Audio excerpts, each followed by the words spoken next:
बिस्मिल्लाहिर्रहमानिर्रहीम। नाज़रीन, Republic policy की पॉडकास्ट के साथ आपकी खिदमत में हाज़िर हैं।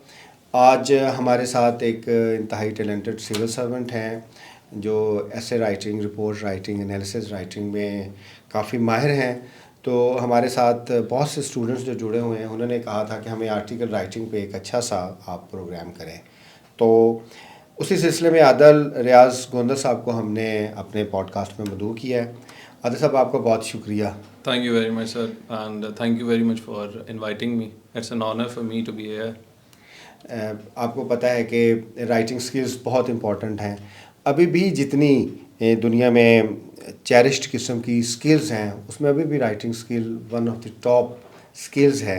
इसके बारे में बताइएगा कि जो राइटिंग स्किल्स हैं वो इम्पोर्टेंट क्यों हैं इंडिविजुअल्स के लिए। सर, मेरे ख्याल से तो आप देखें कि आपकी पर्सनालिटी डेवलपमेंट जो है वो डायरेक्टली लिंक्ड है आपकी राइटिंग स्किल्स के साथ। आज आप किसी भी शोबे ज़िंदगी में चले जाएं और आप किसी भी जगह पर चले जाएं तो आपको नज़र आता है कि यार मैं अगर मेरे राइटिंग स्किल्स अच्छे हैं तो मैं उसमें आगे प्रॉस्पर कर सकता हूँ। आपकी पर्सनालिटी डेवलपमेंट आपकी राइटिंग स्किल्स के साथ अटैच है। और फिर मेरे ख्याल से अगर आपकी राइटिंग स्किल्स अच्छी है तो आपकी कम्युनिकेशन स्किल्स अल्टीमेटली डेवलप हो जाते हैं। फाउंडेशन है राइटिंग स्किल्स, बिल्कुल, फाउंडेशन है एग्जैक्टली। कम्युनिकेशन कोई स्किल्स भी आप की। देखें, आप हिस्ट्री हमेशा से हमें एक अच्छा लेसन देती होती है। आपकी जितनी पॉलिटिकल मूवमेंट्स थी, जितनी आपकी सोशल मूवमेंट्स थी, वो शायद अगर किसी के पास वो राइटिंग स्किल्स ना होते तो वो शायद ना आ पाती। आप इसको ऐसे भी कह सकते हैं, if you are a student तो you must learn the art of writing skills. और अगर आपको लिखना आएगा तो फिर आप तालिब इल्म हो सकते हैं। तो हर वो इंसान जो स्टूडेंट है उसने लिखना है, बिल्कुल सर। और फिर अच्छा लिखना है। जब हम राइटिंग स्किल्स की बात करते हैं तो इससे मुराद ये नहीं है कि हमने अच्छा लिखना है। बिल्कुल सर, इससे मुराद ये भी है कि आपका एक्सप्रेशन अच्छा हो, आप जो बात कर रहे हैं वो पर्टिनेंट हो, रेलेवेंट हो, वो बात इस तरह की हो जिसका सोसाइटी के ऊपर एक इम्पैक्ट आए। और अच्छा लिखना मेरे ख्याल से मुश्किल लिखना नहीं होता। अच्छा लिखना वो होता है जिसका सोसाइटी पे इम्पैक्ट हो, जो कि एक ऑब्जेक्टिव और एक पर्पस के साथ आए। चले, अच्छा लिखना जो है या जो अच्छी तहरीर है उसकी करैक्टरिस्टिक्स क्या होनी चाहिए? लैंग्वेज के लिहाज से क्या होनी चाहिए, सब्सटेंस के लिहाज से क्या होनी चाहिए, और स्ट्रक्चर के लिहाज से क्या होनी चाहिए? सर, मेरे ख्याल से जो एक बेसिक स्ट्रक्चर की अगर बात करें तो बेसिक स्ट्रक्चर जो है उसमें फॉलो होना चाहिए। फॉर एग्जांपल, कोई भी आप किसी भी ज़बान में लिख रहे हैं, अंग्रेज़ी इंग्लिश में लिख रहे हैं, उर्दू में लिख रहे हैं, स्पेसिफिकली इंग्लिश की बात करें तो जो बेसिक ग्रामर के रूल्स हैं या बेसिक स्ट्रक्चर है राइटिंग का, वो आपको फॉलोड होना चाहिए। उसके पर्पज़ और उसकी चीज़ों में एक्सप्रेशन पे बात करें तो एक्सप्रेशन को इतना मुश्किल नहीं भी है, फ्लोरी लैंग्वेज नहीं भी है तो आपका काम चलाती है। अनलेस एंड अनटिल जो आपका मेन पर्पस है कि यार जो रीडर है, आपका जो ऑडियंस है, वो बात आपकी सुन पा रहा है, समझ पा रहा है, सो मेरे ख्याल से आपकी राइटिंग का जो वो पर्पस है वो सब हो जाता अच्छा, है। स्किल्स जो भी हैं वो आप लर्न कर सकते हैं, फिर राइटिंग स्किल्स भी आप लर्न कर सकते हैं। You can write. Yes, definitely sir. इसको आप एनोलॉजी अगर क्रिएट करें तो इसकी एनोलॉजी उसी तरह क्रिएट कर सकते हैं जैसे एक बच्चा है वो ड्राइविंग सीखना चाह रहा है। सो ये कोई ऐसी चीज़ नहीं है जो उसको शायद 1 घंटे की वीडियो देखे या 2 घंटे की वीडियो देखे तो वो सीख जाएगा। अल्टीमेटली उसको प्रैक्टिस करनी पड़ेगी, वो गलती करेगा, उसकी करेक्शन होगी। So in the similar way writing, जैसे आपने इसमें बात की कि वो राइटिंग भी एक आर्ट है और वो प्रैक्टिस से आएगा, वो लर्न करना पड़ेगा, प्रैक्टिस करना पड़ेगा। अच्छा, लिंग्विस्टिक्स ये भी कहते हैं कि जो फाउंडेशन है लिखने की, उसकी बुनियाद अच्छा लिटरेचर है। अगर आप उस ज़बान का अच्छा लिटरेचर पढ़ेंगे तो आपकी जो एक फाउंडेशनल नॉलेज है उस लैंग्वेज का, पर्टिकुलरली लैंग्वेज का, वो बेहतर होगा। तो आप क्या समझते हैं कि अगर आपने अंग्रेज़ी सीखनी है तो आपको अंग्रेज़ी अदब या अच्छा जो अदब लिखा गया अंग्रेज़ी में वो पढ़ने की ज़रूरत है? Definitely sir. देखें, मैं हमेशा से बात करता हूँ कि आप किसी भी लैंग्वेज में अबूर हासिल करना चाहते हैं तो उसका जो मेन एक सोर्स है उसका लिटरेचर होता है। The way people wrote it, वो आपके लिए जानना बड़ा ज़रूरी है अगर आप अपना इवन एक्सप्रेशन भी अगर कोई नया लाना चाह रहे हैं। सो डेफिनेटली वो एक अच्छी चीज़ है। बुक रीडिंग बड़ी इंपॉर्टेंट है इस सारे मामले के अंदर। और उसके लिए ज़रूरी भी नहीं है कि आपका लिटरेचर के अंदर कोई पीएचडी हो या आपने बहुत ज़्यादा पढ़ा हो। जस्ट आपको बेसिक नो हो है तो you can write on it. नहीं, फिर आप ये कह सकते हैं कि जो आपकी रीडिंग हैबिट्स हैं वो डायरेक्टली प्रोपोर्शनेट हैं आपकी राइटिंग स्किल्स के। बिल्कुल सर, डेफिनेटली इसमें कोई दो राय ही नहीं है कि आपकी अगर रीडिंग स्किल्स अच्छी हैं सो यू आपकी राइटिंग एक्सप्रेशन भी इन्हांस होता है और आपके आइडियाज़ भी इन्हांस होते हैं। जैसे फ्रांसिस बेकन के जो एसेस हैं वो लिंग्विस्टिकली भी बहुत अच्छे हैं, बहुत पावरफुल हैं। ज़ाहिर है उसकी नेटिव लैंग्वेज है, और जो उसका एक सब्सटेंस है, अपील है, या जो क्लैरिटी है, प्रिसीजन है, वो भी बहुत अच्छा है। बिल्कुल सर, ऐसे ही है। बल्कि जब मैंने कॉम्पिटिटिव एग्ज़ाम की तैयारी शुरू की थी तो मैंने अपने जो मेरे टीचर्स उनसे पूछा कि अगर ऐसे सीखना है तो आपको किसकी बुक पढ़नी चाहिए, तो वो मेरे ख्याल से बैचलर्स के लिए बैकन्स ऐसे की बुक है। सो ही रिकमेंडेड मी दैट, और यकीन करें क्या सादा एक्सप्रेशन के साथ और बड़ा अच्छा उन्होंने बात की हुई है। लेकिन हम थोड़ा सा डेविएट कर जाते हैं फिर वही चीज़ कि हमें लगता है कि शायद मुश्किल अल्फाज हम लिखेंगे तो हमारी अच्छी एक्सप्रेशन आएगा। इसी तरह बर्नार्ड रसल है और इसी तरह के काफ़ी सारे हमारे पास, और जॉर्ज ऑरवेल है जिन्होंने अच्छा राइटअप लिखा हुआ है, तो हम उनको भी फॉलो कर सकते हैं। अच्छा, जितने भी प्राइमरी इंग्लिश के लिखारी हैं, अगर आप उनके नॉवेल्स पढ़ें, ड्रामा पढ़ें, तहरीरें पढ़ें, तो आपको डिक्शनरी की ज़रूरत नहीं पड़ेगी। लेकिन अगर आप पाकिस्तानी जो राइटर्स हैं, इवन बप्सी देख लें, बप्सी सितवा देख लें, बाकी देख लें, तो आपको डिक्शनरी रख के पढ़नी पड़ेगी। तो आपने ये जो बात की पहले कि when you talk about good writing skills, तो मुश्किल नहीं है लिखना। वोकेबलरी का इस्तेमाल भी आर्केक और ऑब्सोलीट लफ्ज़ नहीं, उन पर डिपेंडेंट नहीं होना चाहिए, बल्कि आसान फ्लो, रिदम और सिंपल सेंटेंस मेकिंग होनी चाहिए जो एक पैराग्राफ में कंप्लीमेंट करे एक सेंटेंस दूसरे को। बिल्कुल सर, ऐसे ही है, इसमें कोई शक नहीं है। असल में मेरे ख्याल से हमें एक इन्फेरिटी कम्प्लेक्स का भी शिकार है, not only as a person but as a writer, as a academician. आप सारी बात करें तो हमें लगता है कि यार शायद हम पुट अप करेंगे ना किसी भी राइटअप के अंदर ज़रा मुश्किल अल्फाज, तो हमारा इम्पैक्ट अच्छा जाएगा, जैसे इसकी अंग्रेज़ी बहुत अच्छी है, इर्रिस्पेक्टिव ऑफ फैक्ट कि उसके आइडियाज़ कितने रिडंडेंट हैं। लेकिन आप जब थोड़ा सा मॉडर्न वर्ल्ड की तरफ शिफ्ट करते हो तो उनके लिए आर्ग्यूमेंट्स और आइडियाज़ ज़्यादा इंपॉर्टेंट होते हैं रदर देन कि उन्होंने कौन से वर्ड्स इस्तेमाल किए। नो डाउट एक्सप्रेशन इंपॉर्टेंट है, बट वो एक्सप्रेशन इतना ज़्यादा, सेकेंडरी है, सेकेंडरी है। एग्जैक्टली वो सेकेंडरी हो जाता है। प्राइमरी आपका आइडिया है, आपका नॉलेज है। अगर आपके नॉलेज की अच्छा, अब आप, क्योंकि मैंने लिटरेचर पढ़ाया है यूनिवर्सिटी में, मैंने CSS PMS को कभी नहीं पढ़ाया और मेरा इरादा भी नहीं है पढ़ाने का। इन दैट वे आप तो उनको पढ़ाते हैं, कमर्शियली पढ़ाते हैं। कमर्शियल जब आप पढ़ाते हैं तो उसके बहुत ज़्यादा प्रेशर्स होते हैं टीचर के ऊपर ना, क्योंकि स्टूडेंट्स ने पे किया होता है, उनकी डिमांड होती है, उन्होंने पास होना है। मतलब अगर आपने पढ़ाया है बहुत अच्छा, क्रिएटिवली पढ़ाया है और बच्चे ने क्रिएटिवली लिखा है, एक्सप्रेशन भी उसका क्रिएटिव है, और जो एग्ज़ामिनर है वो वही मेरे जैसा कोई असिस्टेंट प्रोफेसर या एसोसिएट प्रोफेसर है, तो उसको अगर अच्छा नहीं लगेगा उसको फेल कर देगा। तो कमर्शियली पढ़ाने में कितना मुश्किल है, क्योंकि if I have to write an article, तो मुझे तो कोई इशू नहीं है ना, तो मैं तो उसको फिर यूफेमिस्टिकली भी लिख सकता हूँ, डिस्क्रिप्टिवली भी लिख सकता हूँ, मैं लैंग्वेज भी मुश्किल कर सकता हूँ, आसान कर सकता हूँ, अपने एक्सप्रेशन को मैं वेरिएट भी कर सकता हूँ, उसका एस्थेटिकल अपील भी बढ़ा सकता हूँ। तो मैं तो कर सकता हूँ ना, क्योंकि मेरे पास आज़ादी है। लेकिन जब बच्चे लिखते हैं, when students write down essays, तो उनकी तो लिमिटेशंस होती हैं। सर डेफिनेटली कम्पिटिटिव एग्ज़ाम की जब भी आप बात करते हैं तो वो वहाँ पर कुछ कदगन लगाई जाती है। आप जब एक आर्टिकल राइटिंग कर रहे हैं या आप जर्नल को बुक भी लिख रहे हैं या एक राइटअप लिख रहे हैं जर्नल किसी न्यूज़पेपर के लिए, तो आप there is no such thing कि आप उसके साथ एक वो अटैच नहीं है कि आपने इसकी बेस पे पास या फेल होना। But when it comes to the competitive exams, और स्पेसिफिकली जब जैसे अब मैं पढ़ाता हूँ इंग्लिश, ऐसे स्पेसिफिकली वहाँ पर कुछ लिमिटेशंस के साथ आता है। वो एग्जामिनर बारहा अपनी एग्जामिनर रिपोर्ट्स में भी लिखता है कि आपने ऐसे को टेक्निकली ट्रीट करना है, द टेक्निकल ट्रीटमेंट की वर्ड इस्तेमाल होता है। और कुछ वो आपको इंस्ट्रक्शंस भी देता है कि जी रेलेवेंस होनी चाहिए, ऑर्गेनाइजेशन होनी चाहिए, क्लैरिटी होनी चाहिए।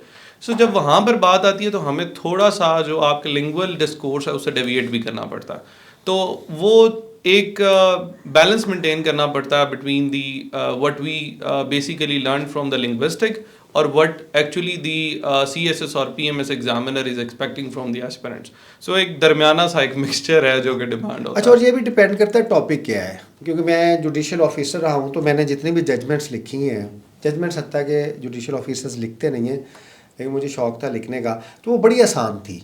उसका जो पार्ट 1 में जब मैंने फैक्चुअल डिस्पोजिशन देनी, वो तो ज़ाहिर है प्लेंट में ही होती थी, तो उधर से आप फैक्ट्स लिख देते हैं, फैक्ट्स बहुत सिंपली आप लिखते हैं। फिर आप मिड में रिलायंस लेते हैं लॉ के ऊपर, और आखिर में ज़ाहिर जजमेंट उस रिलायंस के ऊपर दे देते हैं, तो बहुत ही आप कोहेरेंट रहते हैं उस रिलायंस के ऊपर, फैक्चुअल रिलायंस के ऊपर और लॉ रिलायंस के ऊपर, जिसके ऊपर आपकी जजमेंट खड़ी होती है। फिर अगर आपने सर्वे रिपोर्ट्स लिखनी हो, मुझे सर्वे रिपोर्ट्स लिखने का भी इत्फाक हुआ, वो भी बहुत आसान है, क्योंकि वो एक फैक्चुअल डिस्पोजिशन है।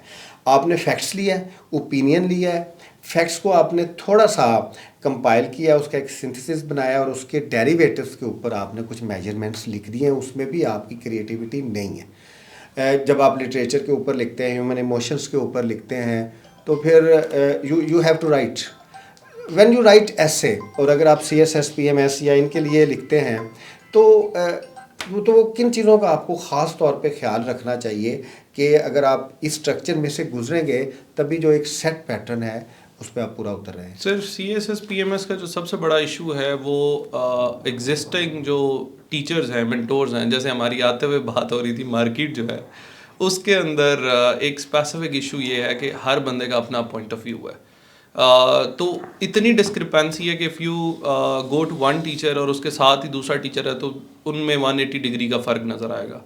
तो स्टूडेंट क्या करते हैं, स्टूडेंट कंफ्यूज हो जाते हैं कि पता नहीं हमने करना क्या है। जिस तरह एक स्पेसिफिक टेक्निकल ट्रीटमेंट है कि फॉर एग्जांपल जजमेंट के अंदर अगर एक बंदा जजमेंट लिख रहा है तो उसका एक प्रॉपर ऑर्गेनाइजेशनल स्ट्रक्चर है, सिंपल सा स्ट्रक्चर है। आप कोई सर्वे रिपोर्ट लिख रहे हो उसका सिंपल स्ट्रक्चर है। आर्टिकल थोड़ा सा फ्री स्टाइल चला जाता है। इन द सिमिलर वे जो बेसिक अगर आपने आइडिया लेना है इंग्लिश ऐसे का जो आप CSS PMS के, तो आप उसकी एग्जामिनर रिपोर्ट्स भी निकालें तो बेसिक स्ट्रक्चर वो बताता है। वो कहता है कि जी यार आपने ऐसे लिखना है, it should start with an introduction, उससे ऊपर एक आउटलाइन होनी चाहिए, एक मेन बॉडी हो और उसके बाद एक कंक्लूजन हो। कभी कहीं भी एग्जामिनर ने ये नहीं कहा कि यार आपकी जो थीसिस स्टेटमेंट है वो ऊपर लिखी जानी चाहिए या नीचे लिखी जानी चाहिए, जो आपकी आउटलाइन है वो सेंटेंस फॉर्म में हो या फ्रेज फॉर्म में हो। बच्चों को क्या किया जाता है, जो भी कैंडिडेट आता है उसको इस बात में उलझा दिया जाता है कि अच्छा जी तुम सेंटेंस फॉर्म में नहीं लिखोगे तो तुम फेल हो जाओगे, तुम थीसिस स्टेटमेंट ऊपर नहीं लिखोगे तो तुम फेल हो जाओगे। हालांकि अगर हकीकत में बात की जाए तो हर फॉर्मेट पे लिखने वाला बंदा पास हो रहा है, because actual thing what matters is कि you need to be very relevant. जो उसने बात पूछी है यहाँ पर टॉपिक उसने खुद सेट करके आपको दिया है, उसकी स्कोप सेट करके दी है। So you have to be very relevant. For example, if the examiner said कि जी economic crisis in Pakistan causes and consequences, you cannot write solutions in it. That's a basic thing. But अब अगर उसने वही open छोड़ा होता कि let's say economic crisis in Pakistan, now you have leverage to write even whatever you want to write about economic crisis in Pakistan. Second thing is basically clarity. You're not very clear about things कि candidate clear नहीं होते जब लिख रहे होते हैं। For example अगर आ जाता है एक टॉपिक, सिंपल टॉपिक है कि जी एक्सपेंडिंग इंफॉर्मेशन टेक्नोलॉजी, ब्लेसिंग और curse. Now examiner demands your one point of view. हम क्या करते हैं, हम कहते हैं ये ब्लेसिंग भी है ये कर्स भी है। नाउ जो वो फैब्रिक है क्लैरिटी का वो जाता रहता है। फिर ऑर्गेनाइजेशन फॉलो नहीं की जाती, पैराग्राफ के बेसिक स्ट्रक्चर्स हैं, इंट्रोडक्शन के बेसिक स्ट्रक्चर्स हैं, या एक बेसिक ब्रेनस्टॉर्मिंग के स्ट्रक्चर्स हैं वो फॉलो नहीं किए जाते। सो यहाँ पर इशू आता है मेनली इंग्लिश ऐसे में। अच्छा, अगर आप आदिल साहब देखें, अगर आपको इत्फाक हो रिपोर्ट्स पढ़ने का, जो यूनाइटेड नेशंस की डिफरेंट रिपोर्ट्स हैं एनवायरनमेंट के ऊपर, पावर्टी एलिविएशन के ऊपर, या उनके जितने भी SDGs हैं या दूसरे इश्यूज़ के ऊपर रिपोर्ट्स आती हैं, बड़ी कम्प्रीहेंसिव हैं। The best thing about them कि वो इंतहाई लूसिड और सिंपल लैंग्वेज में लिखी होती हैं, और वो जब आप पढ़ते हैं तो आपको एक क्लैरिटी आती है, जो भी उसका स्कोप हो तहरीर का उसमें लिखी जाती है। जब हम देखते हैं, मैंने कुछ एसेस देखे हैं तो उसमें लैंग्वेज की वेरिएशन बहुत ज़्यादा आती है। मीन्स के 3-4 सेंटेंसेस बहुत अच्छे लिखे होंगे, फिर 3-4 सेंटेंसेस ऐसे आ जाएंगे, पता चलेगा कि शायद इसके ऊपर उतना अच्छा रट्टा नहीं लगा हुआ।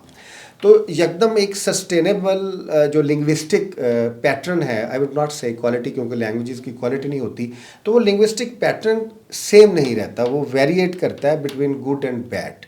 गुड एंड बैड भी यूज़ नहीं करना चाहिए, between north pole and south pole. तो ये जो कंसिस्टेंसी है पैटर्न्स की, चाहे वो लिंग्विस्टिक पैटर्न्स हैं, चाहे वो स्ट्रक्चरल पैटर्न्स हैं, चाहे कोहेरेंट के पैटर्न्स हैं, जो आप आइडिया फ्लो कर रहे हैं, जिसका एक्सप्रेशन आप तहरीर कर रहे हैं, उसमें कितनी ज़रूरी है consistency of the language? Sir मेरे ख्याल से बहुत ज़्यादा ज़रूरी है। अगर हम एग्ज़ामिनर को दाव लगाने की कोशिश करेंगे तो हम पकड़े जाते हैं। मैं हमेशा से एक वाक़या कोट करता होता हूँ। जब मैं अपनी अटैम्प्ट दे रहा था, सो मेरे साथ ही बिल्कुल एक फ़ीमेल कैंडिडेट थी, तो वो जब पेपर स्टार्ट हो रहा था ऐसे का, उससे पहले वो कुछ रटा मार रही थी। जब वो शीट 10-15 मिनट पहले मिल जाती है तो she just moved it back to the last page of the sheet और उन्होंने कुछ लिखना शुरू कर दिया। अब आई वाज लाइक कि पता नहीं इसने पेपर जो है वो लीक करवा लिया या क्या हो गया, but she wrote it down like कि 8-9 पैराग्राफ्स उन्होंने छोटे छोटे लिख लिए। When it come to the paper दिया गया और उन्होंने क्वेश्चन पेपर पढ़ा, फोल्ड किया और she start writing something by just keeping 2 pages for the outline. So I was again shock कि यार इसको तो पहले से भी शायद पता था. So I was very curious about कि हुआ क्या. पेपर दिया, पेपर देने के बाद उनसे मैंने पूछा, मैंने कहा ये कौन सी स्ट्रैटेजी है, मुझे भी आइडिया हो ना कि शायद अगले दफ़ा में काम आ जाए. सो उन्होंने कहा जी मैंने तो बड़ा सिंपल सा काम किया हुआ था, मैंने तो 8 इंट्रोडक्शन याद किए हुए थे. कुछ चंद डोमेन्स हमारे एक उस्ताद ने बताई थी तो मैंने वो याद की थी. और वो मैंने कहा वो कहाँ से याद की हैं जी, वो बर्नार्ड रसल की बुक से याद की हैं, हरारी की याद की हैं, बेकन की याद की हैं.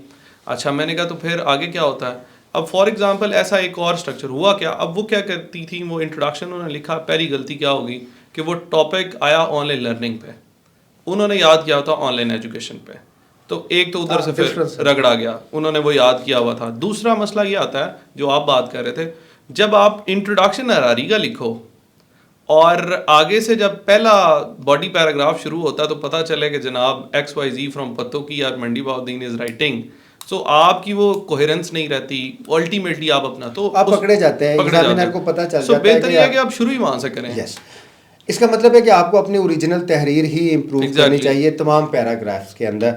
और अगर आप उसको सिंपल कर लें और ग्रामेटिकली करेक्ट कर लें and you have a strong idea, और वो आप आइडिया इस्टेब्लिश कर लें अपने आर्गूमेंट्स के ज़रिए, अपने रिलायंसेस के ज़रिए, still you can have good marks.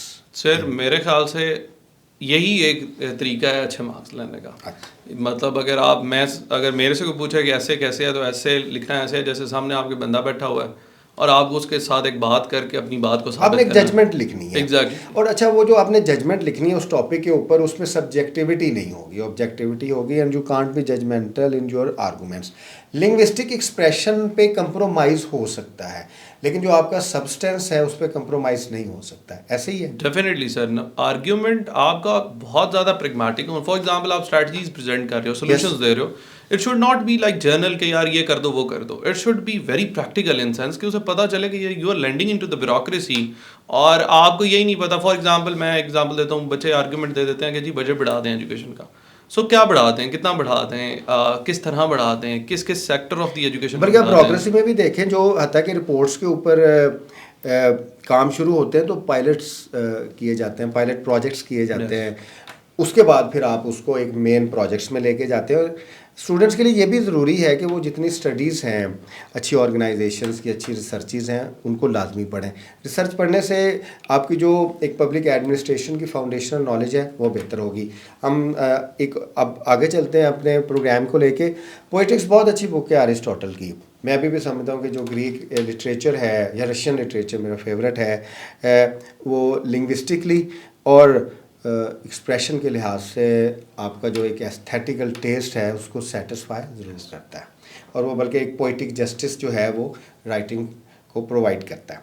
अच्छा, उसमें वो इमिटेशन और क्रिएशन की बात करते हैं, नकाली और तख्लीक की. वो ये कहते हैं कि जो नकाली है जितनी भी अच्छी हो वो तख्लीक से अच्छी नहीं हो सकती. लेकिन फिर साथ ये भी कहते हैं कि जो इमिटेशन अगर अच्छी हो तो उसके भी मेरिट है.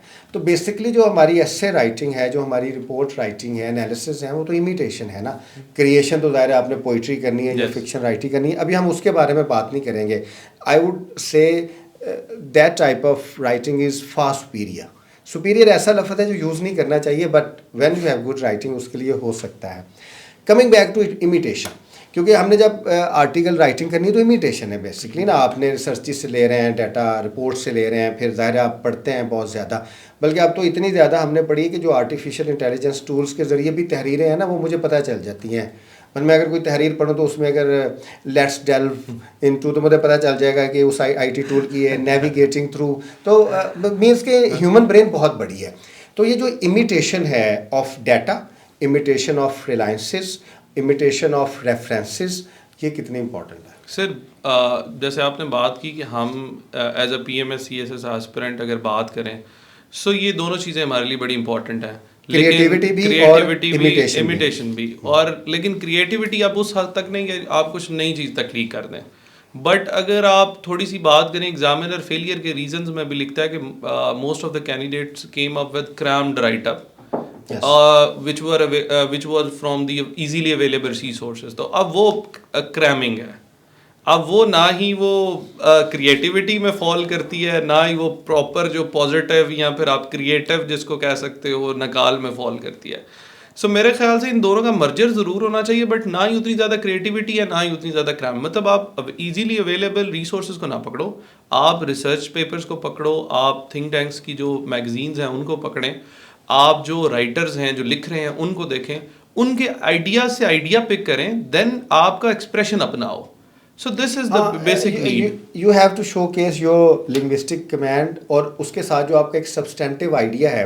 अच्छा, मैं सब्सटेंटिव आइडिया की बात करूँगा। ये जो अगर आपकी प्रैक्टिस ना हो तो ये एक्सपेंडेड आर्गूमेंट में चला जाता है, और अगर आपका आर्गूमेंट एक दफ़ा एक्सपेंड हो जाए फिर वो आपसे कंट्रोल में नहीं आएगा। Yes. तो जब आप लिखते हैं तो ये ज़रा बताइएगा कि आर्गूमेंट को आपने कंट्रोल कैसे करना है, उसको प्रोसेसेस में से कैसे गुजारना है, सेंटेंस टू सेंटेंस कम्प्लीमेंट किस तरह होना है, पैराग्राफ टू पैराग्राफ कम्प्लीमेंट उसने कैसे होना है, ताकि वो एक्सपैंड ना करे। अगर एक्सपैंड हो गया तो 3 आवर्स में, 2 आवर्स में, 1 आवर आप लिख नहीं सकेंगे उसको। सर बेसिकली अगर जनरल ऐसे की बात करें तो हमारे पास एक मेन स्टांस होता है जिसको आप मेन हेडर कहते हो, जिसके ऊपर आप मेनली लिखना जा रहे हो।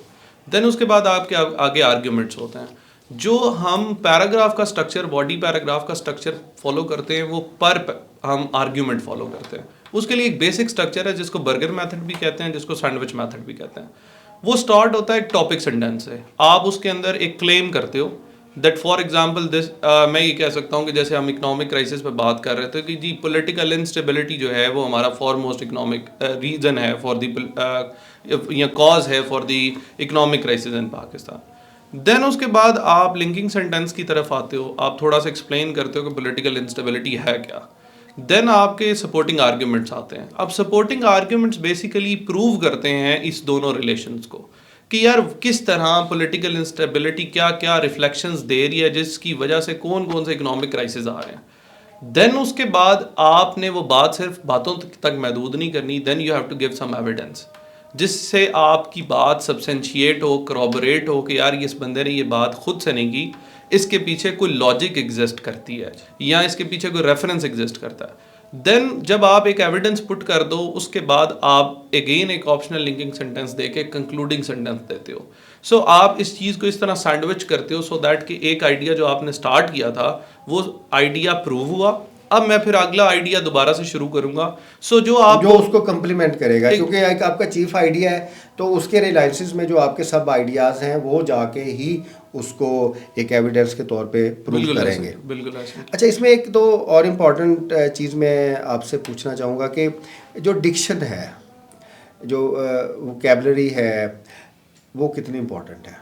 सर अगर आपकी नेचुरल वोकैबुलरी अच्छी है सो बहुत अच्छी बात है। अगर नहीं भी है तो अगर नहीं भी है तो मसला नहीं है, वो उसमें ये आर्टिफिशियली इसको इनकलकेट करने की ज़रूरत नहीं है। अच्छा, वोकैबुलरी भी आप तभी सीखेंगे अगर आप एक्सटेंसिव स्टडी पे जाएंगे। एग्जैक्टली। मसलन इधर फ़र्ज़ करेंगे ये अगर लफ्ज़ है राइटिंग, तो अगर इसके सामने लिखा जाए कि इसका मतलब है कि लिखा जाए, तो वो मैं ऐसे तो याद नहीं कर सकता। Yes. वो तो आप अच्छे नॉवेल्स पढ़ेंगे, अच्छी बुक्स पढ़ेंगे, तो वो एक सेंटेंस में जब यूज़ होगा तो फिर आपके ब्रेन में स्टिक कर जाएगा। सर राइटिंग प्रैक्टिस से, रीडिंग से, बार बार अपनी जो राइटअप है उसको एवेलुएट करवाने से अल्टीमेटली नेचुरली आपकी जो है ना वो भूख बढ़ती है वोकैबुलरी के वर्ड्स के लिए, तो आप खुद ब खुद इनकलकेट करते जाते हो। वो जो तरीका है कि जी आप रोज़ के 10 वर्ड्स याद करो और उसके बाद उनको अपने मैसेजेस में और बात करते हुए इस्तेमाल करो तो आपकी वोकैबुलरी अच्छी हो जाएगी, तो वो गलत हो जाता है। हम नेगेटिव कॉनोटेशन में वर्ड्स का इस्तेमाल करने लग पड़ते हैं। अच्छा, आप 4 या 5 महीने अच्छा पढ़ें ना, लिटरेचर पढ़ें, रिसर्चेस पढ़ें, रिपोर्ट्स पढ़ें जहाँ पे अच्छा लिखा जाता है, और अंग्रेज़ी उन्होंने अच्छी लिखी है जिनकी वो ज़ुबान है। कभी भी अंग्रेज़ी या कोई भी ज़बान उसकी ना पढ़ें जिसकी वो ज़बान नहीं है। Exactly. ज़ाहिर है वो ग्रामेटिकली करेक्ट ज़्यादा करेगा, उसमें वो ना जो कैस्टापोस्ट वर्ड्स को भी करेगा, जी वो गरीब किस्म की वो लिखेगा। अगर आप वो पढ़ें ना 6 महीने, तो आपके पास इतनी वोकैबुलरी ज़रूर हो जाएगी कि आपको वोकैबुलरी की ज़रूरत नहीं रहेगी। और जो एक लड़का है जिसने एमफिल किया हुआ है या उसने पीएचडी की हुई है, उसे मेरे ख्याल में वोकैबुलरी पे टाइम ज़ाया नहीं करना चाहिए, सिवाय वो जो प्रेसी में एक क्वेश्चन आता है अजीब वो गरीब वोकैबुलरी का उसके। सर वो जीआरई की लिस्ट आप याद करें ना करें, वो लगने या नहीं लगने उनका कोई पता नहीं होता। वो हमारा एक सीनियर है, बड़ा लाइक अफसर है, तो वो मैसेज करता है तो 6 लाइन्स में कोई 7-8 आर्केक और ऑब्सोलीट वर्ड्स होते हैं, फ्रेंच टाइम के होते हैं ना, फ्रेंच से जब इंग्लिश इवॉल्व हो रही थी। तो मुझे कभी कभी वो राइटअप भेजते हैं तो मुझे कहता है कि तारिक इसके बारे में ज़रा मुझे फीडबैक दे देंगे, मेरे पास तो डिक्शनरी मैं तो पढ़ ही नहीं सकता। सबसे ज़्यादा इरिटेशन एग्जामिनर को उस वक्त होती है जब अल्फाज ऐसे आए जो ज़बरदस्ती ठोसे जाए सेंटेंसेस में, ये इंप्रेशन क्रिएट करने के लिए कि मुझे अंग्रेज़ी आती है। क्योंकि कुछ एग्जामिनर इतने अच्छे हैं, क्वालिटेटिवली इतने अच्छे हैं कि दे अंडरस्टैंड कि ये सिर्फ एक लैंग्वेज है, इसका मकसद और है, और वो ऐसे के टॉपिक के नज़दीक रहते हैं। और अगर आप उधर लिंग्विस्टिक बमबारी करें तो वो नाला होते हैं इससे। नहीं सर, इससे डेफिनेटली इसका बड़ा नेगेटिव इम्पैक्ट जाता है, और फिर हम एडियम्स भी याद कर लेते हैं और उसका गलत इस्तेमाल करते हैं। वो मेरा एक स्टूडेंट था, उसने डज नॉट होल्ड वाटर्स का इस्तेमाल किया हुआ था। उसने किसी पिक्चर की बात की हुई थी कि पता नहीं कहाँ पे बात की हुई थी। बेसिकली वॉर का प्री वॉर एक इडियम है। एग्जैक्टली। सो वो एविडेंशियल वैल्यू के ऊपर है कि यार इस बात में कोई दम नहीं है। सो वो उसके पीछे उसने उसका लिटरल मीनिंग इस्तेमाल करते हुए उसका यूज़ किया हुआ था। तो वो फिर वही होता है, वो मेरे एक अजीज़ हैं, वो मजाक बनाते हैं हमारी अंग्रेज़ी का। वो कहते हैं हमारी फर्स्ट लैंग्वेज इंटरफेरेंस आता है ना, तो हम कहते हैं कि जी सड़क पे गोलियां चल रही थी, bullets are running on the road. Exactly. अगर मैं एग्ज़ामिनर हूँ तो क्योंकि मेरी लैंग्वेज तो अंग्रेज़ी नहीं है, तो एक हद से ज़्यादा मुझे अंग्रेज़ी अच्छी करने की ज़रूरत भी नहीं है। हाँ, मुझे अपनी पंजाबी अच्छी करने की ज़रूरत है, मुझे अपनी उर्दू अच्छी करने की ज़रूरत है। लेकिन ज़ाहिर है जब मैंने अंग्रेज़ी में कोई चीज़ पढ़नी है तो मुझे नॉलेज चाहिए। मुझे लैंग्वेज तो नहीं चाहिए ना। प्राइमरीली एग्ज़ामिनर को या रीडर को आपका आइडिया चाहिए, आपकी चाहिए जो आपने सब्सटेंटिवली लिखा है। क्योंकि अगर मुझे वो उर्दू में अवेलेबल होगा तो मैं तो अंग्रेज़ी में नहीं पढ़ूंगा ना। Just think about a reader. तो एक पंजाबी में चीज़ लिखी है, एक उर्दू में लिखी है, एक अंग्रेज़ी में लिखी है, या हमें डिस्कशन का मौका मिले तो ऐसी तो पंजाबी जो गल करांगे ना, क्योंकि we are going to take that idea. तो आपको आइडिया पे ही काम करना चाहिए as a student. Definitely sir, मैं इवन खुद जब पढ़ाता हूँ सेशन में तो मैं ब्रेन स्टॉर्मिंग पे बड़ा टाइम लगाता हूँ। अब लोग कहते हैं कि जी हमें कोई डाटा बता दें, कोई एसेस दे दें अपने जो याद कर लें हम। मैं कहता हूँ यार ब्रेन स्टॉर्म करो। फॉर एग्जांपल कोई भी टॉपिक है उस पर ब्रेन स्टॉर्म करो, रॉ आइडियाज़ निकालो, उनसे अपने जो आर्ग्यूमेंट्स को शेप करना सीखो। अगर ये एक्टिविटी आप कर लें तो मेरे ख्याल से ऐसे राइटिंग को मसला नहीं रह जाता। जब आपके पास 14-15 आर्ग्यूमेंट्स आ जाए किसी भी टॉपिक पे लिखने को, उसका पैराग्राफ बनाना तो हलवा हो जाता है आगे से। एग्जैक्टली। अगर फ़र्ज़ करें कि हमने एक आर्टिकल में, अगर आप मुझे कहेंगे ये आर्टिकल लिखें कि लिटरेचर पढ़ना स्टूडेंट्स के लिए, प्रोफेशनल्स के लिए, सिविल सर्वेंट्स के लिए क्यों ज़रूरी है, तो इसके ऊपर जब हम अपना लिखेंगे तो इसमें ज़ाहिर है मैं अब इसको डिस्क्रिप्टिव लिखूंगा, इसमें मैं सब्जेक्टिव भी जाऊंगा, क्योंकि ये चीज़ें उस चीज़ के साथ अपील करती हैं जो मेरा एक एस्थेटिकल कोड है। तो टॉपिक की अंडरस्टैंडिंग बहुत ज़रूरी है। बिल्कुल सर। टॉपिक अगर आप मिस इंटरप्रेट करेंगे, अगर 100 बच्चा फेल हो रहा है ना कॉम्पिटिटिव एग्जाम में, तो उसमें से 90% लोग इसलिए फेल हो रहे हैं कि वो टॉपिक को ठीक इंटरप्रेट नहीं करता है। अब in the past papers there was a topic कि जेंडर इक्वालिटी मिथ और रियलिटी। 19% लोगों ने जेंडर इक्वालिटी को डिफाइन किया था equality between male and female. So आपका पूरे का पूरा ऐसे रगड़ा जाता है। अब despite all the debate social और बायोलॉजिकल, स्टिल हम 3 अच्छा, मैं अगर एग्जामिनर होता इक्वालिटी को तो मैं मानता नहीं, इधर लफ्ज़ दूसरा यूज़ होना चाहिए, इक्विटी शायद बेहतर हो। इक्विटी मीन्स कि इक्वालिटी तो हो नहीं सकती ना। इक्वालिटी तो दो मर्दों या मर्दों के दरमियान भी नहीं होती, क्योंकि उनके डीएनए कोड, एस्थेटिकल कोड, उनके प्रेफरेंसेस, दो भाई एक जैसे नहीं होते।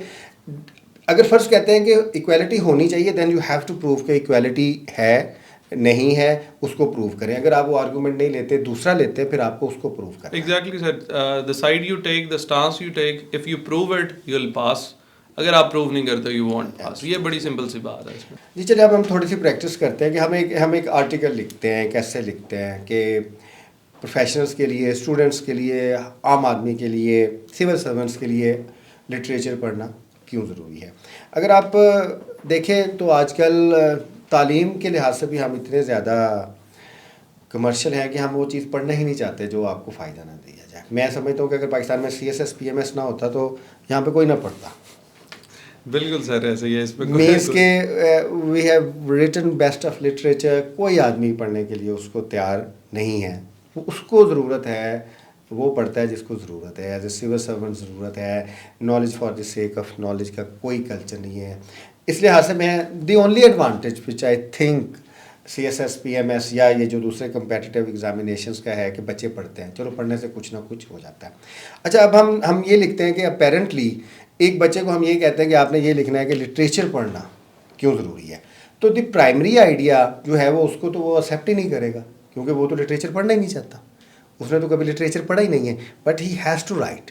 तो इतने ज़्यादा उसके सामने चॉइसेस हैं, तो वो इसको जब चॉइस लेता है तो ये चॉइस उसकी ठीक है या गलत होगी? And he does not have that literary background also. Sir देखिए, इस ये जो फॉर एग्जांपल टॉपिक था कि हम कहते हैं कि जी literature is important in our lifes, या why literature is important to read और समथिंग।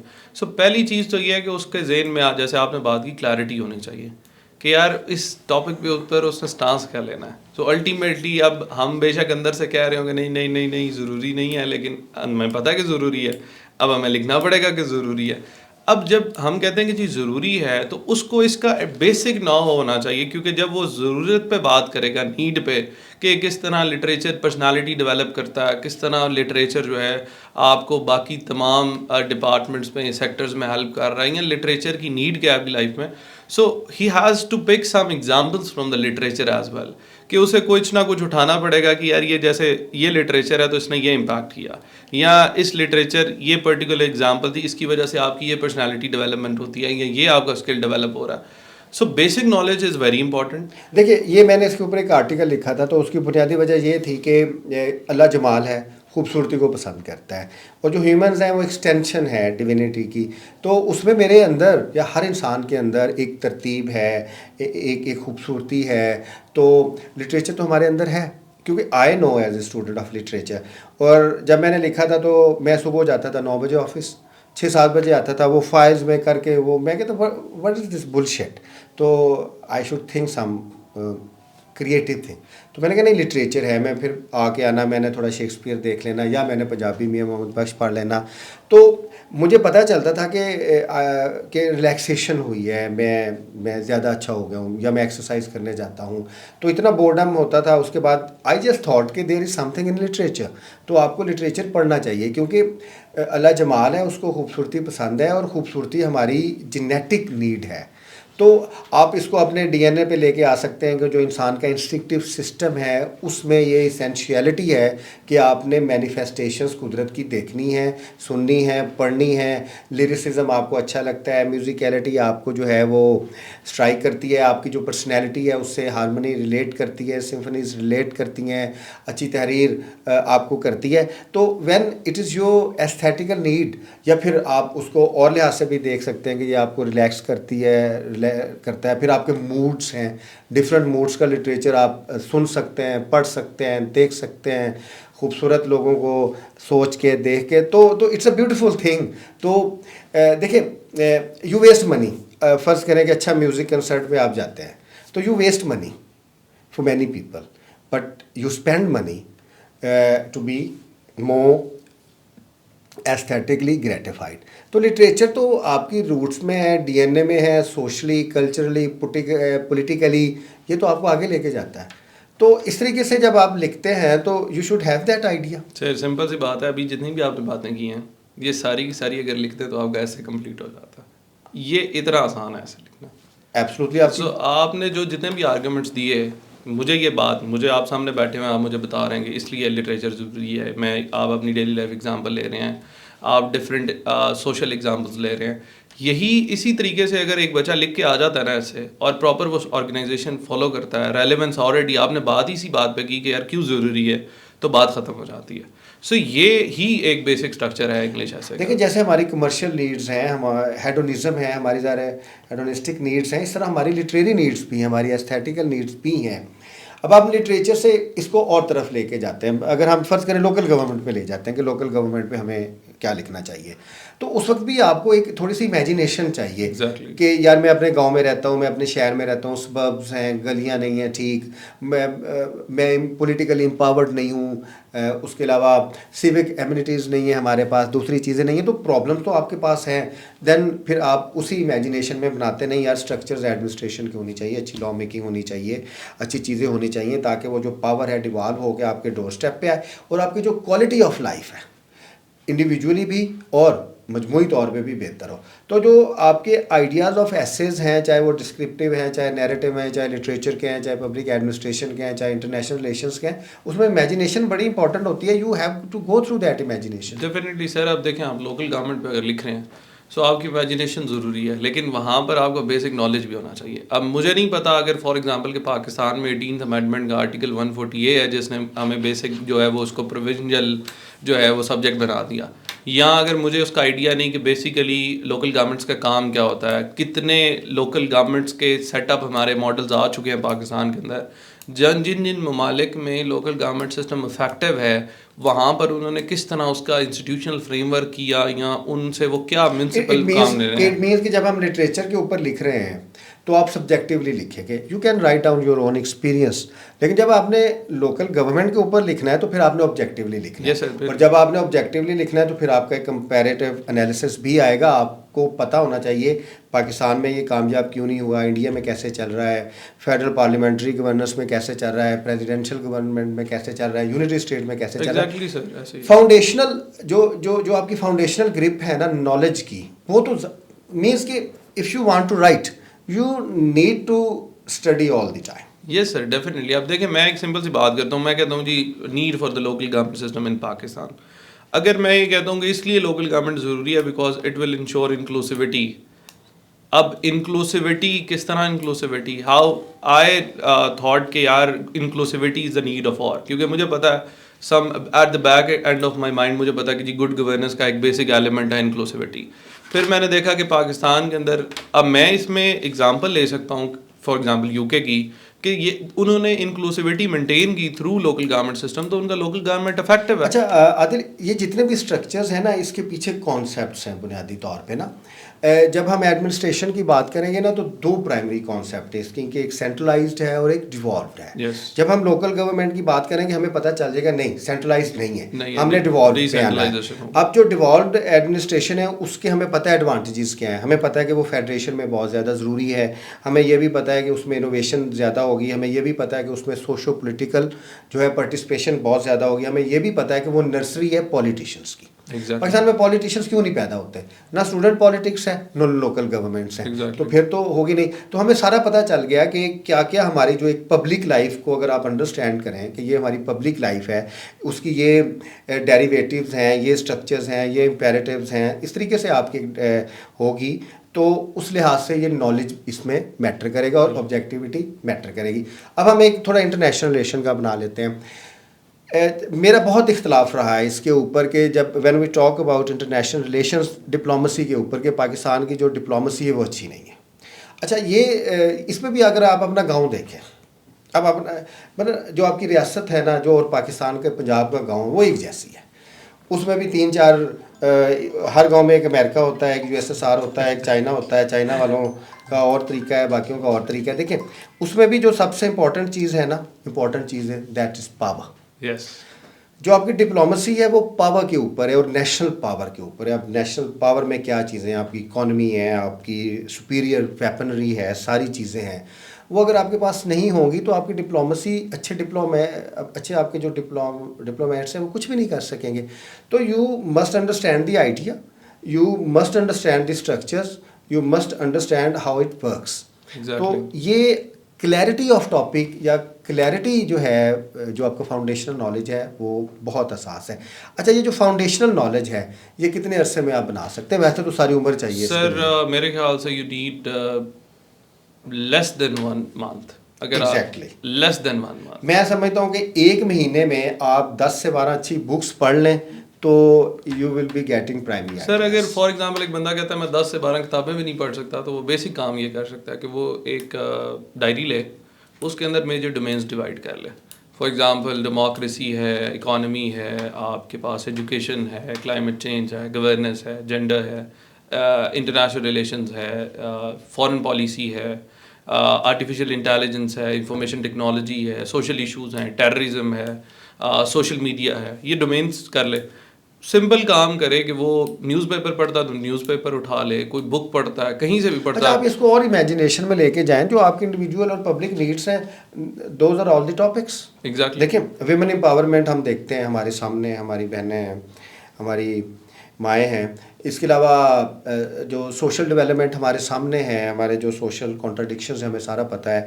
इकॉनमी क्यों नहीं चल रही हमें पता है, इन्फ्लेशन क्यों हो रहा है, पॉलिटिकल इंस्टेबिलिटी क्यों है, ह्यूमन राइट्स के पाकिस्तान में क्या इश्यूज़ हैं, we all talk about them. अगर आप ਪਿੰਡ 'ਚ ਵੀ ਚਲੇ ਜਾਓ ਨਾ ਤੇ ਥੜੇ ਦੇ ਵੀ ਲੋਕਾਂ ਨੂੰ ਮਿਲੋ, ਉਹਨਾਂ ਦਾ ਪੋਲੀਟੀਕਲ ਔਰ ਸੋਸ਼ਲ ਵਿਜ਼ਡਮ ਸਾਡੇ ਤੋਂ ਬਹੁਤ ਜ਼ਿਆਦਾ ਹੈ, but the matter is can we be able to translate that wisdom into flowery English. Sir यही तो मेन चीज़ है कि how you would articulate your ideas in your mind into your writing. यहाँ पर आपकी आती है ब्रेनस्टॉर्मिंग। आप जब भी, मेरा एक बेसिक फार्मूला है, मैं 3 लिटमस टेस्ट देता हूँ कि यार 3 लिटमस टेस्ट है, उसको फॉलो कर लें। आप कोई भी रैंडम आइडिया टॉपिक उठाएं, उस पर जो भी आपके जेर पे रैंडम आइडियाज़ आते जा रहे हैं वो लिखते जाएं। आपके पास लेट से 20-25 आइडियाज़ आ जाते हैं। अब उन आइडियाज़ के ऊपर 3 लिटमस टेस्ट लगाएं और उसके बाद they would be become eligible to be an argument. पहला उनके ऊपर टेस्ट ये लगाएं कि क्या ये जो चीज़ें हैं उसको रेलेवेंसी का लिटमस टेस्ट कहते हैं, कि यार क्या जो मैंने पॉइंट्स निकाले हैं क्या ये वाकई उसी बात का जवाब दे रहे हैं जो बेसिकली मैं सोच रहा था। तो इररेलेवेंट चीज़ें बाहर निकालना पहले तो। देन सेकंड उसके ऊपर टेस्ट लगाएं रेपिटेशन का, रिडंडेंसी का, कि क्या मैं यार आइडियाज, सिमिलर आइडियाज़ मैं रिपीट तो नहीं कर रहा। And then the most important one, जो कि सबसे इम्पॉर्टेंट है, दैट इज़ उसकी ऑथेंटिसिटी को चेक करें कि क्या यार मैं जो बात कर रहा हूँ, जो आइडिया मेरे जहन में है, क्या उसको साबित करने के लिए मेरे पास कोई एविडेंस है, कि मेरे पास कोई रेफरेंस है, मेरे पास, मैं even a daily life example can prove it. अब आप बात करें कि हम आर्गूमेंट स्ट्रॉन्ग करते हैं, एंड अगर हमारा आर्गूमेंट स्ट्रॉन्ग है, हमारे आइडिया का आर्गूमेंट स्ट्रॉन्ग है, तो हमने उसको तहरीर ही करना है ना। ऐसे does not mean a piece of writing. ये आपने डिस्कशन में भी लेके आना है, आपने इसके ऊपर गपशप भी लगानी है। जो मेरी लर्निंग है या जो मेरी कोशिश होती है कि जो डिस्कशन हम करते हैं ना, उससे अच्छी लर्निंग का प्रोसेस कोई नहीं है। That is the best process to learn. अगर मैं आपके साथ एक पॉइंट आधा घंटा डिस्कस करता हूँ, देखिए आप जब हम सुनते हैं लोगों को, डिबेटर्स को कभी नहीं सुनना चाहिए, मतलब इंटरेक्टिव डिस्कशन होनी चाहिए, क्योंकि मैं आपको 1 मिनट से ज़्यादा नहीं दूंगा, आप मुझे 1 मिनट से ज़्यादा नहीं देंगे, तो वो उधर प्रिसीजन आएगी, ब्रेविटी आएगी। तो जब हम डिस्कशन करते हैं तो वी नो दी आर्ट कि हमने अपने आइडिया को रेलेवेंट कैसे करना है, प्रिसाइज कैसे करना है, और उसको फिर विंडिकेट कैसे करना है और इस्टेब्लिश कैसे करना है, बहस जब हम करते हैं। तो अगर if we learn that art, फिर उस आर्ट को हमने ट्रांसलेट ही करना है ना, तो एक सिंपल लिंग्विस्टिक एक्सप्रेशन के ज़रिए और एक सिंपल डिक्शन के ज़रिए हम अपना आर्गूमेंट कर लेंगे। तो प्रैक्टिस, मैं सिर्फ ये पूछना चाह रहा हूँ कि डिस्कशन कितनी ज़्यादा ज़रूरी है। डिस्कशन का एक असूल रखना चाहिए, जिससे आपने डिस्कशन करनी है वो आपसे लाइक हो।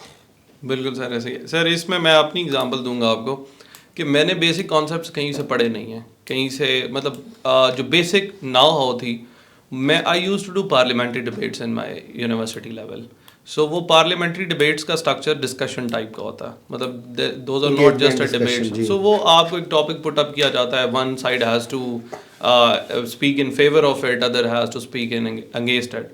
सो यकीन करें मैंने तकरीबन 100 से ज़्यादा पार्लियामेंट्री डिबेट्स में बोला होगा। सो वो मेरे 100 बेसिक कॉन्सेप्ट्स क्लियर हो गए। वो उतना कम टाइम लगा, 10-10, 15-15 मिनट की वो डिबेट थी। और उसके कंपैरिजन में मैं अगर एक टॉपिक उठाता हूँ और उस पर मैं पढ़ना चाहूँ तो शायद मुझे दिन लग जाए वो बेसिक्स समझने में। So discussion is way more important, but आप सिर्फ डिस्कशन पे रिलाई नहीं कर सकते। नहीं, ये तो एक प्राइमरी एस्पेक्ट है ना, ये तो आपका, देखिए ये तो आपका एक प्राइमरी एस्पेक्ट है। देखिए आपने लिखना भी है, आपने बात भी करनी है, आपने आर्गू भी करना है। तो जब हम राइटिंग की बात करते हैं, डज़ नॉट मीन कि आपका जो आइडिया वो पेपर के ऊपर आ जाए। मैं जो आपसे बात कर रहा हूँ, आप जो मेरे साथ बात कर रहे हैं, ये भी एक किस्म की हमारी राइटिंग स्किल्स ही हैं। आपकी राइटिंग स्किल्स, किसी वक्त भी स्पीकिंग स्किल्स। अब तो एआई का टाइम है, मैं बोलूँगा तो वो लिखा जाएगा। तो आइडिया इज़ द सेम। मैं कहना ये चाह रहा हूँ कि जो लैंग्वेज है वो बहुत पीछे रह गई है। आप बात करेंगे तो लिखा आएगा ना, एआई तो आपको लिख के दे देगा।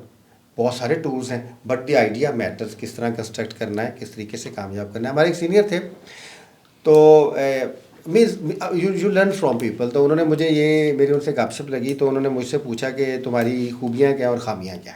At that time I was a student.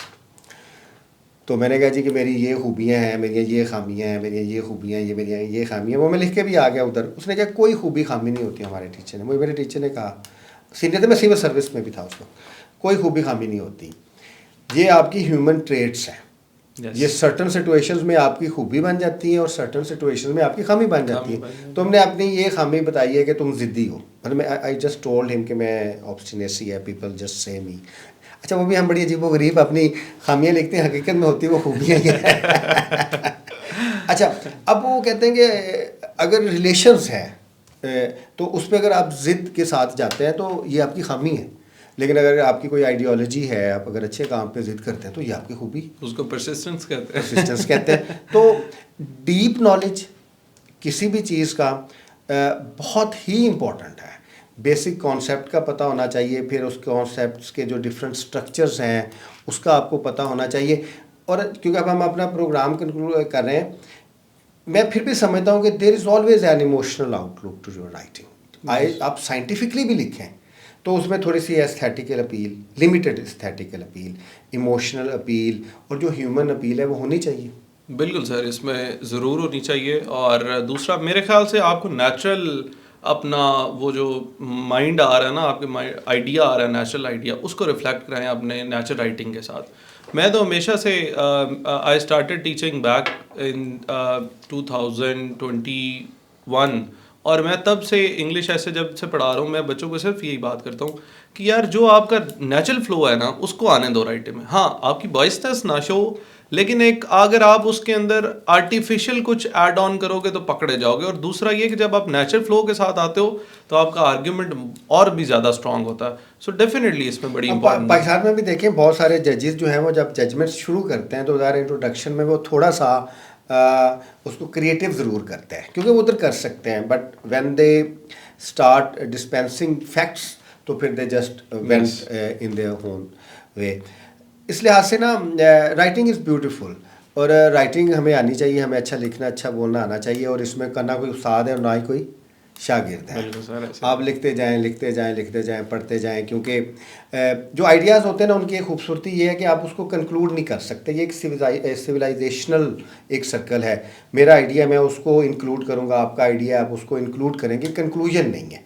दुनिया में साइंटिफिक जो इन्वेंशंस हैं या स्टैंडर्ड्स हैं उनकी भी कंक्लूजन नहीं है। तो जब आपने लिखना है, make sure you are not going to conclude anything, yes, क्योंकि you are just going to include your point of view। ये कितना ज़्यादा इसी तरह अब आप ऐसे लिख रहे हैं तो आपको एक अटेंशन ग्रैबर से शुरू करना पड़ता है। जिस तरह आप बात कर रहे हैं, वो अटेंशन ग्रैबर इतना ग्रैब करे अटेंशन के, यार एग्जामिनर पढ़े कि आगे क्या चल रहा है। तो कोई भी राइटर है उसके लिए अटेंशन ग्रैबर ज़रूरी है। इन द सिमिलर वे जब हम ऐसे को कंक्लूड करते हैं CSS PMS के अंदर, तो हम एक ऑप्टिमिस्टिक स्टेटमेंट देते हैं, होप नोट देते हैं, और वही एक फर्दर आगे debate, because debate is something. मैं हमेशा कहता हूँ कि अगर आपने डिबेट का कॉन्सेप्ट समझना है तो आप हीगल से समझ सकते हैं। तो वो हमेशा से कहता है once there is a thesis there is an antithesis और देन सिंथेसिस, और वो सिंथेसिस अगेन एक थीसिस बनता है। और सो डिबेट नेवर एंड्स। तो आपको एक ओपन छोड़नी चाहिए, अपनी बात जरूर साबित करें, but it should not be like rigid, नहीं यही है, इसके अलावा कुछ भी नहीं है। आप कंक्लूड नहीं कर सकेंगे ना। अच्छा, क्योंकि आप ना कंक्लूड कर सकते हैं, ना आप जजमेंटल हो सकते हैं, ना आप ओपिनियन मेकिंग है। मतलब एक एसेस्ट जो है ना वो ओपिनियन मेकर नहीं है। ही शुड से कि this is my point of view. ज़ाहिर उसकी अपनी इमेजिनेशन है, अपने एक्सपीरियंसेस हैं, and man is a product of his own environment, उस लिहाज से वो लिखता है। अच्छा, इसको क्यों अब हम कंक्लूड करते हैं। आई एम सॉरी टू से, मुझे कहना चाहिए या नहीं कहना चाहिए, बहुत से एकेडमीज़ में बच्चों के नोट्स में कभी कभी मेरे सामने आ जाते हैं ना, मुझे लगता है शायद वो सारा रट्टे पे डिपेंड करता है। आउटलाइंस ऐसे बनी होती हैं, नीचे लिखा होता है, और क्रिएटिविटी मैं मानता हूँ इतनी नहीं होनी चाहिए। इधर हम कौन सा फिक्शनल राइटिंग कर रहे हैं, लेकिन कुछ हद तक क्रिएटिविटी भी होनी चाहिए, at least to the extent of writing qualitatively. तो ये जो नोट्स हैं एकेडमीज़ के, ये तो अच्छे राइटर्स नहीं बना रहे, हमारे पास तो अच्छे राइटर्स नहीं हैं। बल्कि इसको डिस्करेज किया जाता है। एग्जामिनर लिखता है कि क्रैम मटेरियल के साथ नहीं आना, जो इजीली अवेलेबल मार्केट में अवेलेबल रिसोर्सेज हैं उनके साथ आपने नहीं आना, और ये फेलियर की सबसे बड़ी कॉज भी है। नहीं, मेरा और क्वेश्चन है। देखिए, इस वक्त 10 लाख स्टूडेंट्स होंगे, वो ऐसे राइटिंग सीख रहे होंगे, ठीक है। ज़ाहिर है कोई 1 महीना लगाएगा, कोई 2 महीने लगाएगा, फिर वो एक स्नैक ऑयल है, सारे बेची जा रहे हैं, तो पता नहीं किसका स्नैक ऑयल अच्छा है। अब वो एवरी स्टूडेंट उसको सीख रहा है, लेकिन जब मैं देखता हूँ सिविल सर्वेंट्स में बच्चे आते हैं या दूसरे आते हैं, जब हम उन्हें कहते हैं कोई चीज़ लिख के दें, फर्स्ट करें कि ये समरी लिखते हैं, ये थीसिस लिख दें, ये एनालिसिस लिखते हैं, या they are not able to write. Sir उसकी वजह यह है कि टू बी वेरी ऑनेस्ट, अगर आप बात करें कि समरी, नोट्स मेकिंग, ये सारी की सारी सेपरेट डोमेन्स हैं। इंग्लिश ऐसे लोग तैयार इस हद तक करते हैं कि वो पास हो जाए, क्योंकि रट्टा लगा होता है। वो उसमें पास होने तक, रट्टा मारें ना मारें, बट वो पास होने तक करते हैं। उनका मकसद अंग्रेजी सीखना नहीं होता। एक इंसिडेंट की रिपोर्ट लिखनी है, मतलब एक इंसिडेंट की रिपोर्ट लिखनी है या फ़र्ज़ करें कि आपने परफॉर्मेंस इवैल्यूएशन रिपोर्ट्स लिखनी है, तो अगर आपने ऐसे राइटिंग अच्छी सीखी हो तो फिर तो रिपोर्ट राइटिंग इशू ही नहीं होना चाहिए। सर वो तो आर्ट ऑफ ऐसे राइटिंग अगर सीखा हो ना अगर आर्ट ऑफ ऐसे, अगर आपने आर्ट डोमेन्स के ऊपर रट्टा मार के ऐसे पास किया हो तो फिर और तो आप नहीं समझते होगा। हैं कि ये जो आर्ट ऑफ ऐसे राइटिंग है विद सब्सटेंटिव नॉलेज 1 महीने में आप सीख सकते हैं। मेरे ख्याल से मेरे सर, ख्याल में भी मेरे ख्याल सीख से आप सकते सीख सकते हैं, और लेकिन उसमें डेफिनेटली बेसिक ना हो आपको आ जाती है 1 महीने में, देन आप उस पर प्रैक्टिस करते जाएं, उससे वैल्यूएशन पीछे का आप सीख के आए होते हैं ना, आपने एमफिल किया है, पीएचडी की है, मास्टर्स आपने किए हैं, आप ये सारा कुछ करके आए हैं, बल्कि आपने इसको एक लिहाज से ये कहते हैं कि रीअरेंज करना है। एग्जैक्टली इतने आप हो जाते हो कि आप गाड़ी खुद आगे चला लेते हो, फिर आगे फिर कट मारने उसको रेस देनी वो आपके अपने के ऊपर होता है, इम्प्रोवाइजेशन होती है। मॉन्टेसरी की क्लासेस तो नहीं है ये तो ज़ाहिर है आपने थोड़ा सा उसको रीअरेंज करना है, आइडिया को थोड़ी टेक्निक देखनी है और फिर मशक करनी है। एग्जैक्टली इम्प्रोवाइजेशन बड़ी इंपॉर्टेंट है, इम्प्रोवाइज करना पड़ता है। लास्ट क्वेश्चन है मेरा कि जितने भी CSS PMS के एस्पिरेंट्स हैं या दूसरे एस्पिरेंट्स हैं जो लिखना चाहते हैं, पढ़ना चाहते हैं, बहुत सारे स्टूडेंट्स मेरे साथ बात करते हैं। मेरे लिए सबसे बड़ा इशू ये था कि उनकी एक्सप्लॉइटेशन ना हो, तो चलें हम भी वॉलंटियर कर लें कुछ दोस्त मिल के, उसमें आप भी हमारे साथ हैं, thanks lot for that. CSS और PMS के जो हमारे तलबा और तालबात हैं, ये जो उनकी एक एक्सप्लॉइटेशन होती है एकेडमीज़ के अंदर बहुत ज़्यादा, क्योंकि एकेडमी उन बच्चों को भी ये गारंटी देती है कि हम आपको CSS करवा देंगे, जो मैं समझता हूँ कि शायद ये जो गिवन प्रोसेसेस हैं इसमें से वो ना गुजर सकें। तो घर में कैसे बच्चे जो हैं, घर में बैठ के बच्चे कैसे ऐसे राइटिंग कर सकते हैं? सर मेरे ख्याल से अगर अच्छी ऐसे राइटिंग करनी है तो बेसिक पहले तो जैसे मैंने बताया कि एक अपनी फैक्ट बुक बना लें, बेसिक नॉलेज हो उनको डिफरेंट डोमेन्स के ऊपर, देन बेसिक स्ट्रक्चर फॉलो करें। इवन मैंने कुछ फ्री जो हैं वो वीडियोस अपलोड की थी, अपना मेरा इंस्टाग्राम अकाउंट है, अब मेरा फेसबुक अकाउंट है, लर्न विद आदिल रियाज गुंदल के नाम से। सो वहाँ पर प्लेंटी ऑफ आपके आर्टिकल। मैं इधर आपसे ये कहना चाहूँगा कि मैंने बहुत से एक्सपर्ट्स और बहुत से अच्छे लैंग्वेज के और सब्सटेंटिव राइटिंग के एक्सपर्ट से मिला हूँ। आदिल साहब जो हैं वो इंतहाई टैलेंटेड हैं, इसलिए मैंने स्पेशल उनसे रिक्वेस्ट की कि हम इसके ऊपर डिस्कशन करेंगे। जी जिस तरह सर अभी आपने भी रिपब्लिक पॉलिसी के अंदर अपना एक आर्टिकल लिखा हुआ था ऐसे के ऊपर, सो इस तरह की चीज़ें जो हैं वो उनको इजीली अवेलेबल हैं, फ्री ऑफ कॉस्ट अवेलेबल है। सर हमारे थिंक टैंक के हम 500 से ज़्यादा हमारे आर्टिकल्स हैं रिपब्लिक पॉलिसी की वेबसाइट पे ना, covering each and every aspect. So वो उनको उठा के अपना नॉलेज सेट करें, उन बेसिक स्ट्रक्चर को समझें, और कोई भी बंदा पकड़ें जिसकी इंग्लिश बेहतर है, बेशक ये कर लें कि 2 दोस्त आपस में मिल जाए, एक दूसरे का चेक कर जिसकी लें, ग्रामेटिकल इंग्लिश करेक्ट है तो करेक्ट है, तो वो किसी भी मेंटोर को ज्वाइन कर सकते हैं। वैल्यूएशन बंदा वो पकड़े जो वैल्यूएट करे। हमारे मेन मुद्दा एकेडमीज का ये है कि वैल्यूएशन करने का टाइम नहीं है किसी के पास, बहुत मुश्किल, बहुत मतलब मैं जो ऑफर करता हूँ मैं उसमें कहता हूँ कि यार आप एक दफ़ा मुझे ज्वाइन करते हो तो टिल एग्जाम आपकी वैल्यूएशन फ्री होगी। तो बच्चे एक दफ़ा हो जाते हैं कि सर ने पता नहीं हमें बात कर दी करनी है या नहीं। हमने जो मैंने या हमारे दोस्तों ने सर्विसेज दी हैं कि हम हर चीज़ को ज़ाहिर हमने डिसेमिनेट करने हैं अपने 500 articles, we have worked a lot on governance everything, तो वो इवैल्यूएशन हम नहीं करेंगे, वी विल जस्ट टीच। नहीं सर मैं अपने हद तक बात कर रहा हूँ, मैं इवैल्यूएशन करूँगा। नहीं इवैल्यूएशन, अच्छा आप खुद भी अपनी इवैल्यूएशन बड़ी अच्छी करते हैं। बिल्कुल सर, मैं वही एग्जांपल मैं कह सकता, इस तरह कर सकते हैं, आप किसी दोस्त को आप दे लें, आप दूसरों की गलतियाँ बड़ी अच्छी नज़र आती हैं, अपनी नहीं नज़र आती, सो उस तरीके से भी आप एवेल्यूएशन कर सकते हैं। चलें आपका बहुत शुक्रिया।